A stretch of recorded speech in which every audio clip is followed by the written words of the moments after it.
Imaginez un matin d'été paisible, le 1er juillet 1965, dans le petit village de Valençol, en Provence. Les champs de lavande s'étendent à perte de vue. C'est là que Maurice Mas, un agriculteur sans histoire, va vivre une rencontre qui défie l'entendement et qui deviendra l'une des affaires d'OVNI les plus célèbres de France. Ce matin-là, alors qu'il inspecte ses cultures, Maurice aperçoit un drôle d'engin posé dans son champ. Il pense d'abord à un hélicoptère, peut-être un prototype. Mais en s'approchant, il découvre un objet ovoïde, silencieux, aux reflets de métallique, et juste à côté, deux petites silhouettes qui ne ressemblent à rien de connu. Ils ont une grosse tête, pas de cou visible, et portent une sorte de combinaison.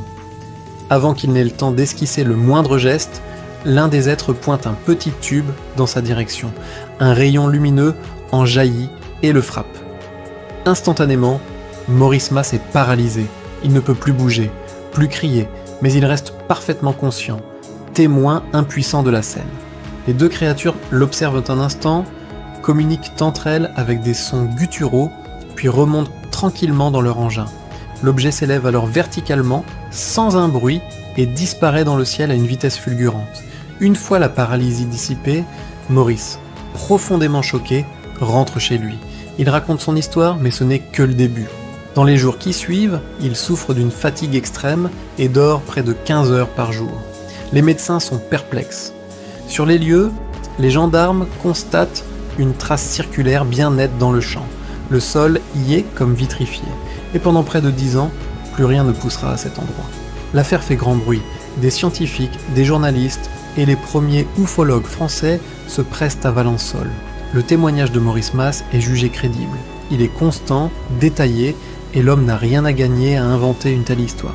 D'autres témoins, dans les environs, rapporteront avoir vu des lumières étranges dans le ciel à la même heure.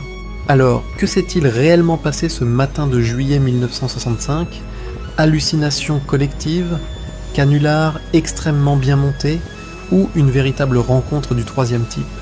Malgré des années d'enquête, aucune explication rationnelle n'a jamais pu complètement démonter le récit de Maurice Mas. Aujourd'hui encore, l'affaire de Valençol reste un mystère entier, une cicatrice inexpliquée dans un champ de lavande et un des dossiers les plus troublants de l'ufologie mondiale. Qu'en pensez-vous ? Laissez votre avis dans les commentaires. Merci d'avoir regardé et n'oubliez pas de vous abonner pour ne manquer aucune de nos prochaines explorations de l'étrange. À bientôt!